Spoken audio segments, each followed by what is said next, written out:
So I'm Sumith. I'm a product manager by profession, but I do a lot of mobile stuff in my own spare time. And this talk is about the journey that we took to build an app that is a KarmaApp, and then why we chose Flutter and Firebase. I've been building products for the last 20 years. I was working as a CTO, architect, so I was trying to bring in all my expertise when we were thinking about this app, and then Flutter came in. So we were like, okay, we should actually look into that. So I'm going to take you through a journey. What we're going to cover is we're going to cover some basics, what Firebase can do, what Flutter can do. We're going to then look into what type of architecture did we use. Yeah, it's a very simple architecture. And then the data and the models that we chose when we are thinking about building an app like that. So KarmaApp, a lot of text in there. Yeah. In simple words, what it was is basically you want to do something good within the community. You have an idea where you want to engage people, and then when you bring in people and if they do something good, you gain points. So that was the whole thing. Make yourself feel good. And while you're doing that process, you can actually redeem points for doing something else. For instance, you can actually say, well, I would like to volunteer for London Marathon and do some cleanup of all the bottles that's been thrown during the run. Yeah, so those things. And while you're doing that, you're getting points. And the point system could help you to actually get more engaged. Yeah, so you feel better about yourself, like, I did something for the community, and also I'm getting back from the community. So that was the whole idea behind the app. There was a bit of a push from Google being for good for this, so we actually went with building the app. So while doing that, we said, okay, how we're going to do it? So random people, not many of us actually in this space knew Flutter or Firebase. Yeah, so it was Prajit who actually had the idea. He's the founder and the idea guy. We were talking, and we were like, okay, let's see how we can build that KarmaApp. I was in product space, so how and what and why we want to do this, and who is our audience for that, and also doing some architecture. And then we have aspiring developers who are full-stack developers, building web stuff or JavaScript. And they're like, okay, we're not sure what we should be doing. Yeah. So we spent. So that was our team. We spent some time during ideation, and a few of the requirements you may have heard, or this happens to most of the apps, is it should support all the devices. It should work in multiple devices like iOS and Android. I need to go fast to the market. Yeah, we just have 3 months, because the funding that we are going to get from Google is going to be, over. And it should be low cost, yeah, and high impact. We need a dashboard for web also, so that people can do some kind of management with that. It should also be multilingual because this was done in Sweden, yeah. So they wanted to make sure that Swedish as well as other audiences, so we can actually tap to the market outside. And in my mind, I'm thinking, okay, how should we build this app? What technologies and will fit these requirements? We need to make it easy for us to deploy, yeah, and also make sure that we don't burn the money, yeah? So control the cost. And then the usual, the scalability and maintainability comes into mind. So we didn't want it to just do an MVP. We wanted to make this a real thing. Yeah, so it should be scalable if we go and it go viral, and we should also make sure that it is maintainable. Okay. So that was our initial ideation. We went Figma, like if you want to actually build an app, make sure that you actually do this part first. Yeah, so ideas, the user journeys, and the flow. So we had a Figma with around 60 plus pages or 60 plus screens in here. Yeah, and during this process is when we identified, what different app will look like for different type of devices. Yeah, so that's the process we took. So if you look here, you kind of see the user has to log in. The user has to create some events, yeah, so that the others can join those events. You also can see some kind of profile and friend partner / friend management in here. And then you need to also keep track of the points that you're gaining and how you're gaining it. So you kind of need some validation and approval processes when you're actually approving someone to be a volunteer for an event. So there's like a lot of that kind of stuff in there. Yeah. So how do you gain points? And then making sure that it is being vetted properly, yeah, because people will say, well, I worked for it and I'm not getting anything out of it, yeah. So that's where we wanted to make this a bit more vetted, yeah. And we were targeting NGOs and people who are nonprofits to actually jump into the platform, and then they invite other people for vetting. So back of my mind, yeah, is basically, okay, we got a huge technology landscape in here. You know, we have multiple operating systems. We could, so backend wise, you know, most of the guys were familiar with Node, Python, Java. And then in the cross-platform world, we have seen it. I've been burned a few times, yeah, with jumping onto something before. So we thought, okay, Flutter could be. It's in the list.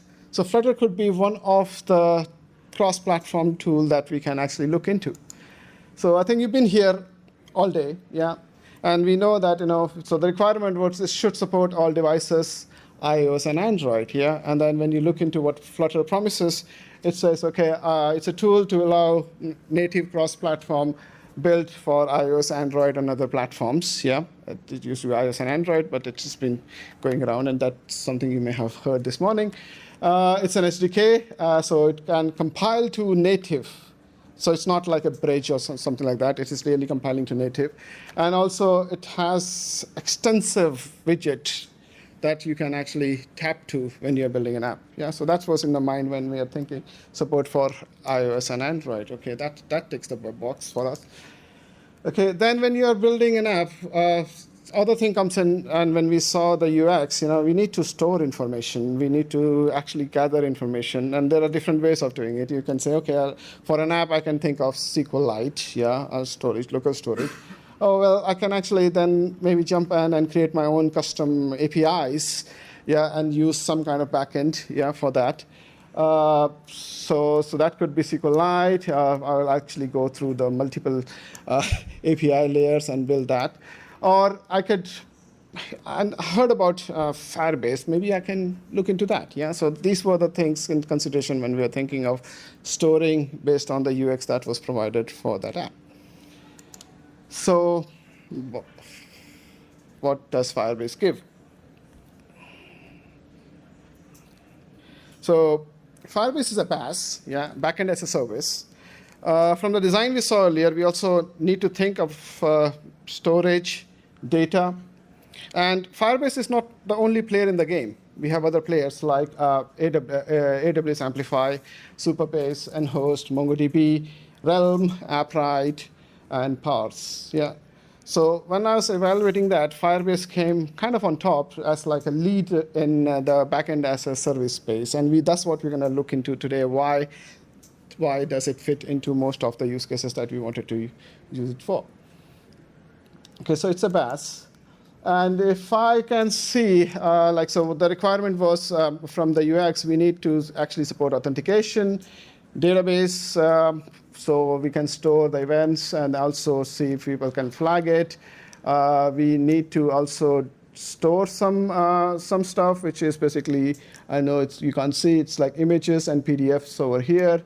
And then we need to also provide some kind of notifications for the users, yeah. So in-app notification and everything else. So these were the things I was looking for, and that's the UX for that. And I'm saying, okay, who can support that? And it's not that the others cannot, but let's see if Firebase fits the bill. Okay. So the first thing is basically, again, when you look into the Firebase documentation, and when you look at the Firebase documentation, the mission from Firebase is basically to help app developers succeed when you're building an app. Yeah, and how you can do that is actually supports multiple client SDKs. And I think we already decided on Flutter before, yeah, because it's cross-platform, it can do iOS, Android, It's okay, so there is an SDK for that. And then the other developers in my team were back-end full stack, yeah, who are also familiar with JavaScript. So JavaScript tick in the box, and Flutter tick in the box there. Yeah, so it supports those two client SDKs. That is a need for us. Yeah. So it met our app requirements. Yeah, and then Firebase actually takes all the common problems that we had in terms of providing SDKs with the functionalities that we needed to build an app. So a quick one. So the early days, I took a screenshot of that. Yeah, it's basically we just had like an app, which is the app itself. We wanted to make sure that we're trying to do some screen testing. So like take a screenshot of what we built, so you can test against the screenshot of what we achieved. Then we have docs, functions, etc., etc. So we started to actually build upon this. Yeah, so that's the structure that we went. So we needed a website at the same time for admin, at the same time an app, and then we hope we would be looking into functions. So that's kind of an initial code structure. Yeah. Okay, moving on to the real thing. Yeah. So going back to Firebase. So if you remember the requirements, it's ease of deployment. We need to control cost. The gauge I took was basically what is popular, what features fit in, and also the pricing. So those were the three things that actually will help me decide on the ease of deployment and the cost. Yeah. And then when I looked back into Firebase, we have something called as authentication that we saw, Firestore, which is a database, storage, and messaging. So these were the four products of Firebase that could fit in the bill for us when we are actually thinking of building an app. So who's using Firebase here actually on a daily basis? Oh, wow. So I think I would be preaching the professor here then. Yeah. So these are the different categories of products that Firebase you can use for. So to build better apps, you can actually use Firebase authentication, Cloud Function, Cloud Firestore. So I went in to the Firebase site and saw the capabilities of the platform. Yeah. So to building apps, you can use auth, Cloud Function, storage. To think of what can you do for app quality, those were the products over there: crash analytics, test lab, app distribution. And then to have more engagement with your users, these were the functions or features that the product can provide. Okay. So authentication. Okay, we have a login screen. And if you look into this screen, what we can see is basically we wanted to support multiple authentication. So login with Google, Facebook, maybe a custom one, yeah, just someone coming in as a volunteer. He doesn't want to provide much information. Yeah, so continue with anonymous account. So we wanted to provide that, and the back of mind is authentication. Yeah, we saw that there is a feature in Firebase which can do it. Okay, so what is that? Yeah, so Firebase Auth, it's an identity as a service provided by Firebase. Yeah, and authentication is different. It's difficult. Yeah, when you're actually thinking of, you need to think of security constraints. You need to also think of GDPR, what information you want to collect and store. Yeah, it also supports email and passwords. So one of the things that we wanted, and if we actually ever thought of scaling up, we could actually use our own IDP. Yeah. Then we can use a phone number and custom auth for that. So it actually ticked all the boxes for us when we were actually thinking of implementing Firebase Auth. How does it do it? Yeah. So this was very important for the team. So I'm almost like educating the team because they were new to me, to Firebase and Flutter, saying, okay, how does it work? Is it a real thing that we wanted to use? Yeah. If you look at it, it actually provides multiple providers here: Firebase, Google, Twitter, and any other authentication, and creates a token. So if you actually use the same kind of information with a different provider, the token is the same. Yeah, so you can actually switch between providers without actually changing the user there. Yeah, so that's a feature we wanted to use. Makes sense. Yeah. So the next problem that we had was basically data. Okay, so if you look at the screens, we wanted to make sure that the events are there in some kind of format in a database. The user can apply for volunteering. User can upload some information, and actually during the upload, they can actually then sign a PDF that is to be securely stored in a particular location. Yeah, so the answer for that is Firestore, maybe, or the storage itself. Yeah, so what is that? So again, looking back at Cloud Firestore, yeah, we can say it stores and syncs data in real time. Yeah, so you're actually storing the information, and then it is accessible for you using the SDK that was provided by the Firebase team. It's a NoSQL document, and it's a collection structure, and that actually is some eyebrows. Like, okay, guys, we are used to SQL, yeah, which is relational. I don't know how this works. Yeah, so that was like, oh, NoSQL, no. What about relationship? And how can I handle that? You can handle it because I saw a lot of hands raised, so it definitely you guys know that it actually works. Yeah. The other thing about Cloud Firestore is offline handling. Yeah, so you can if you can actually store offline, and then when you come online, you can actually automatically push it back to the cloud. And another thing in that in the problem statement was scaling. So as your user grows, your database grows. You just have to pay more. Yeah, that's it. Yeah, but you don't have to think of scaling yourself. Yeah, if you are actually creating an API layer for a database. So that also fits a bit well for us. We were thinking of messaging, so multiple users can message each other. Yeah, and then there's another database type that Firebase provides, which is Firebase real-time database. Yeah, you just store stuff in JSON format as a tree, JSON tree. Real-time updates are actually passed through everything around. Yeah, so multiple devices can get real-time updates. Yeah, and real-time. So if I send a message, you just get it real-time. Yeah. So, and then it also handles offline, and it understands where you are, like which CDN are you close to, which region are you close to. Yeah, so it actually works with that. So we covered storage. We covered storage of database. We wanted to also store securely files, images, and assets. Yeah. So for that, the solution was cloud storage. Yeah, so we could actually use it to store and serve media and content. It also scales automatically, and it also uses edge caching. Yeah, so it is near to where you are asking the information to. Yeah. So that solves the problem for scalability of storage, asset, and security. Now, security was important because, again, we didn't understand it initially.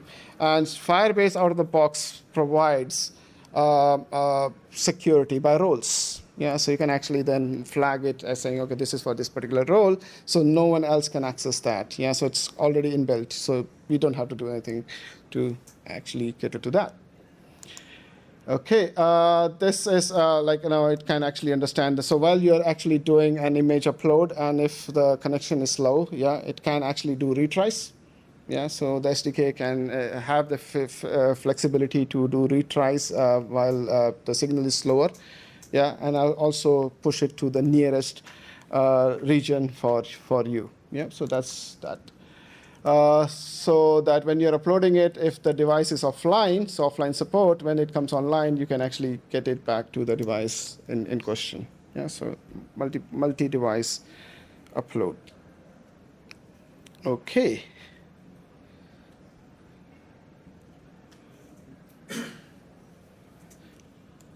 Okay, how do you get it if you haven't done it before?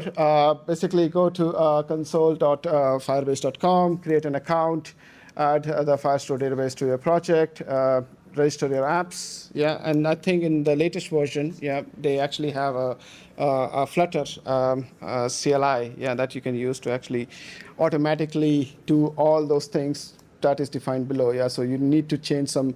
You need to do some magic, dark magic in the native folders and add those, but that has been actually fixed. I wouldn't say fixed, it's like a new feature where there's a Flutter a CLI that you can use when you are actually creating an app. So those were the steps, yeah. And to do all of that, so in terms of code, yeah, it's so simple. Yeah. So this is how you initialize. Where is that? Yeah, this is how you initialize your app on the main.dart. You says, okay, initialize and get a connection to your Firebase instance that you created in the console. Yeah, and then once you've done that, if you are using messaging, you can actually get a messaging token for your device, yeah, which we were, yeah. And then if you have, yeah, so, and then you have the user data and the auth service and the database service and other services defined for individual flows, yeah. So for instance, we want to store the user, yeah. So the initialization code is basically 2 lines here, yeah, and that's it. You've got connection to your Firebase store. Then the next thing is authorization, okay? How would you code for that? Again, I think this auth service file is basically 80 lines of code, not much, yeah? So auth service, you basically, if you are using Firebase messaging, yeah, which we were, you create an instance of that, and then you sign up or you log in, yeah, and then you're using the SDK to do the rest, yeah. Any questions or anything? No? Okay. So we got initialization done. We know the user by using auth service, yeah. The next thing is to basically either work with the user, yeah, so having his profile, or actually get the events from the database. Yeah, so events are stored in Cloud Firestore. Yeah, so in this case, again, we are just creating a snapshot of that. We're getting all the events by date time, and then we're just adding it to the list. Yeah, so just getting that. Yeah, and it's like trivial to do that. So our database service was around 120 lines of code for different types of events and users, which are volunteers. Yeah, so, okay, we wanted to play with storage, yeah, which is either assets or PDFs that we wanted someone to say, yep, sign, yeah. So that's kind of a code for that, where we are saying, okay, wanted to make sure that image is compressed while we are transferring it through the wire. Yeah, so we're not sending fat images of the event. And then I think I don't have the code for PDF, so it's almost the same thing. Yeah, you can upload a PDF, and then you can actually push the PDF on a secure location. So that's how we were doing the location. Like, and it could be asset/user ID/ that thing, and then the user ID would be constrained by the role. Security roles within Firebase itself in the Firebase console. So we are not doing anything on the front end to do that. Yeah. Okay. So that's ready. That's good. Yeah. We got database authentication, user information stored in the backend, files being transferred, yeah, and signed, yeah, and then all stored in Firebase. So that's all good. And then okay, crash. Yeah. So how would I know whether it was working or not? So we actually turned on the crash analytics. So it's a real-time crash and error reporting tool. So it starts reading it, yeah, and putting it in the dashboard for Firebase. You can actually group them by how impactful the error was, yeah, so that you can filter by them. And then you get a full stack trace and logs within the dashboard on the Firebase dashboard, yeah, so on the other side. Yeah, so you can actually see that real time when the user is actually using an app, why did the app crashed. Crash is okay, yeah, but what about performance? Because crash is crash. It could be that we were trying to send a big PDF file and we wanted to do something about it, yeah. So the other feature/functionality that we started using is basically app performance monitoring, yeah, which is just a flag that you turn it on the other side. And then it actually checks for app starts and the latency. It actually also understands the device information, like what device are you using, where was it used, was it on a Wi-Fi, was it on a 5G network, so network latencies, etc., etc. And then you can add custom trace. So if you look at The screen here, you know where are people using it from, what is happening with your app, when was error, when it was it slow, etc., etc. And I would suggest you guys to turn it on if you're using it for media or PDFs. So PDFs were one of the things where when we actually exposed it to a couple of NGOs, they wanted to make sure that they put a lot of information in there, yeah, like terms and condition for your volunteer, making sure that they're vetting it carefully. But the size of PDFs were huge. Yeah, so we were able to identify that we may need to add some compression while downloading those PDFs, so that when the user is looking at it or reading at it, or even change the user journey for the user, so that doesn't become a blocker for a volunteer to actually jump in for an event he's excited for. Yeah, and it's just a simple turning on the Firebase performance on the console. And you all know Firebase is a Google product, yeah. And one of the things when you actually create, and this is something to look out for also, when you actually create your project, yeah. It prompts for where do you want the Google Analytics to be, yeah, and the region is important. Yeah, so if you are targeting for users in Europe, yeah, basically make sure that you select Europe, yeah, UK or whichever. So that's that. It's free, yeah, and you can provide unlimited analytics. And why was it something that we were considering when we were actually thinking of building this app? Was basically this part, user segmentation and analysis. Yeah, so we were thinking of notifications, yeah, and we wanted to know who or what type of users are using this app, yeah, so that we can actually provide that level of notification to them. Yeah, so you can use, so it provides you with user segmentation and analysis of that. That could be exported to BigQuery. Yeah, so you can export that data to BigQuery for more analysis. Yeah, so you can actually then use maybe a marketing automation platform or maybe MailChimp to actually send emails to those users that you are segmenting for.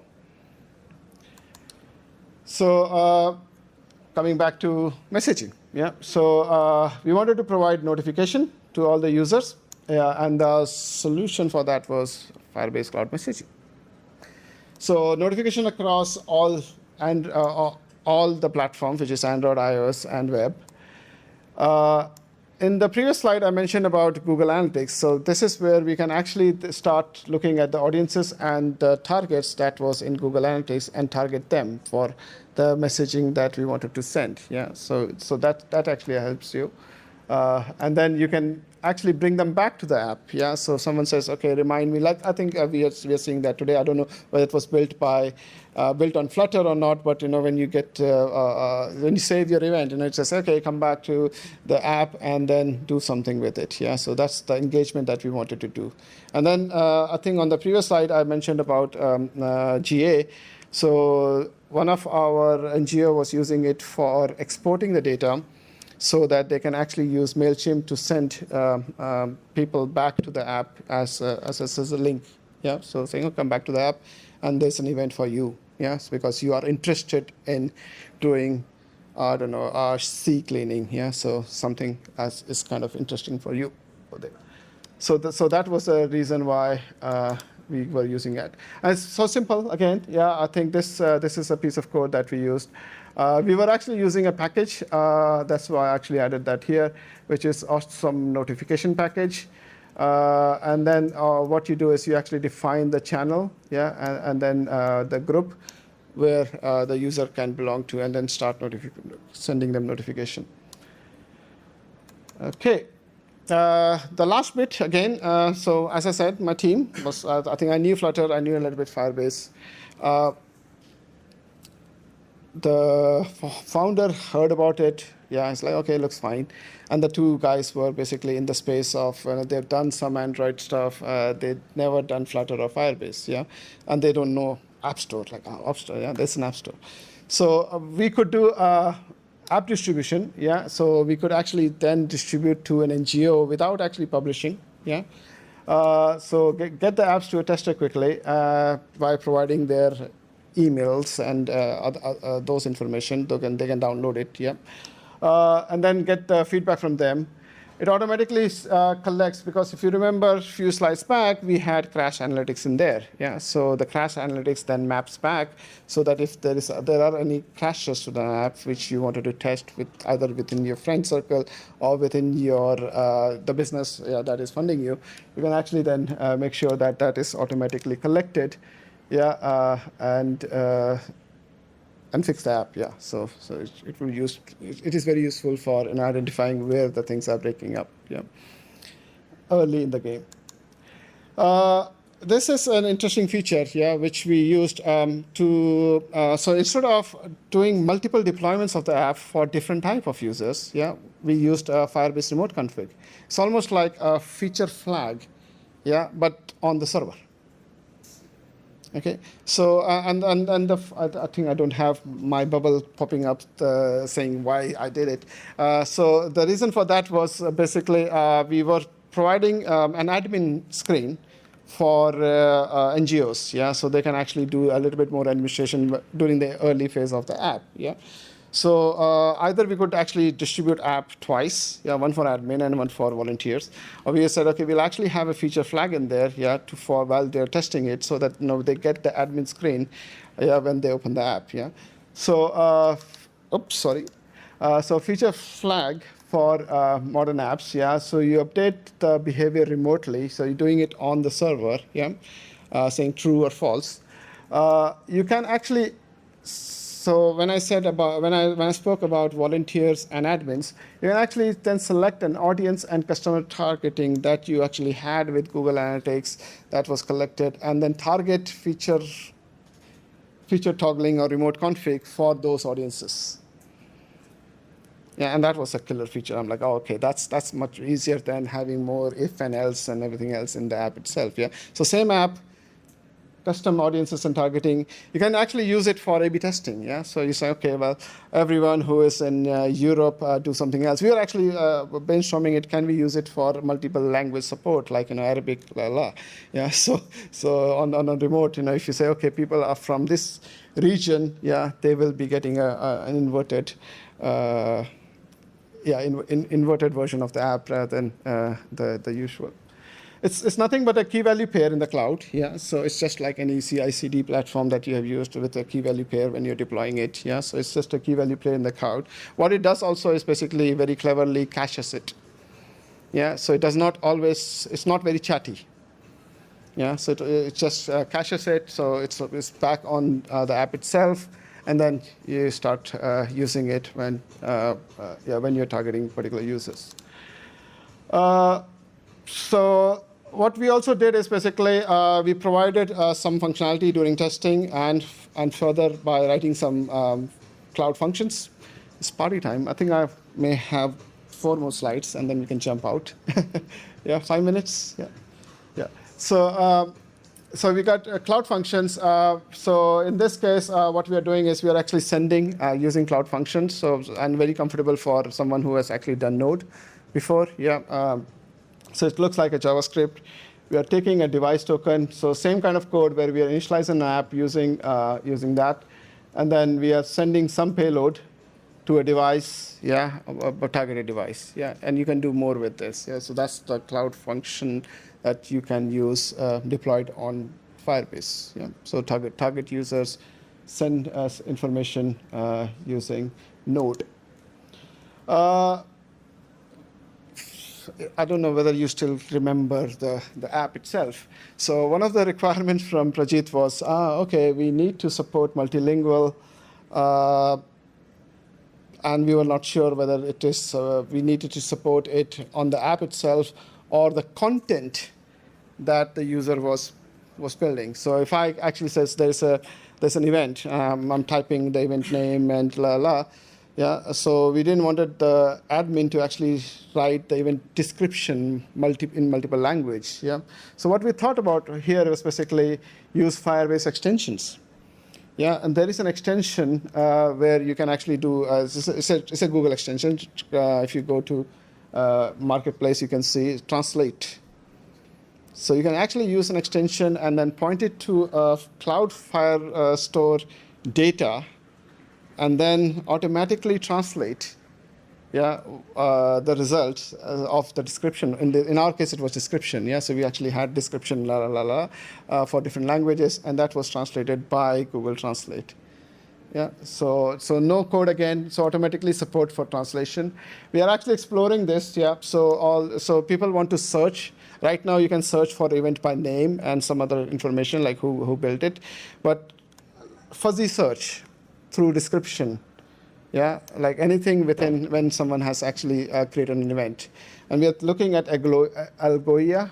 So you actually basically ship all the data to Algolia and then use them to actually search. So during a search criteria, you're not actually searching on the Cloud Firestore, you're actually using the Algolia API to actually give back the result for that.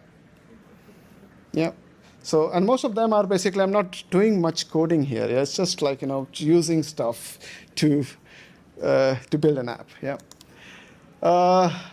So another thing is basically a lot of people say that, okay, well, I'm using Firebase. There could be a problem, if I'm using it. So one of the things that we actually looked into was basically use the emulator for most of the stuff. Do it local. It was tricky, because we didn't have enough data initially. So people working in isolation on their local actually helped us to save the cost. So most of the things that you have, there's an emulator suite, you configure it, and then you get almost all the functionality that is there on the web running locally. So there's no cost. So you can actually do load testing locally. Okay, and that goes almost close to 1 minute or 2 minutes. As a summary, Firebase is a product from Google. There's around 20, 30 plus features. It's a BaaS, it's a backend as a service. It can handle auth. It's a database. It can store files and images. NoSQL, I think it's not something to be scared of. Actually, it's very easy to use. You can actually add relationship within NoSQL. You can interact with the data. You can subscribe to the data, like using Firebase extension, and security comes built in. So the three categories it has, build faster and easier, understand and improve your app using crash analytics, performance, etc., etc., and then grow and engage more users using Google Analytics and Firebase messaging.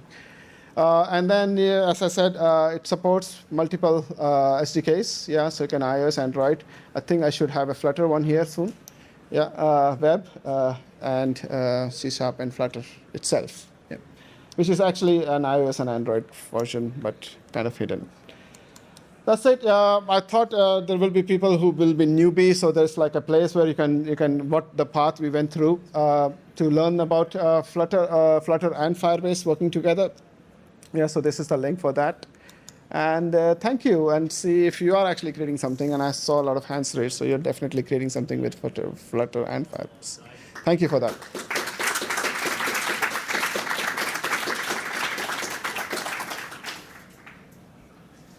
Any questions? Yep.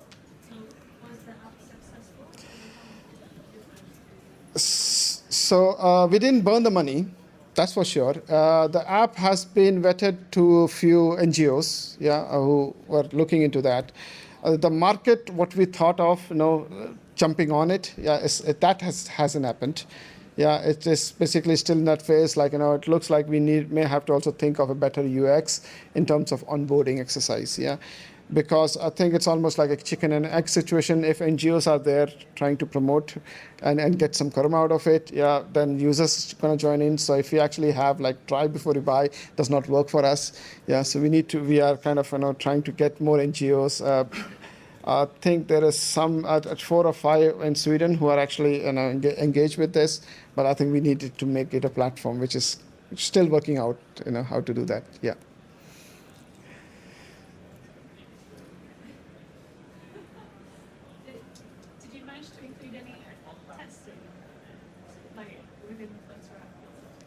So we were using test for the app. So what do you mean by testing?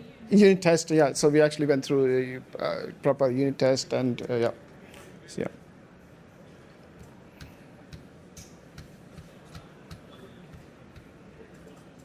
Okay.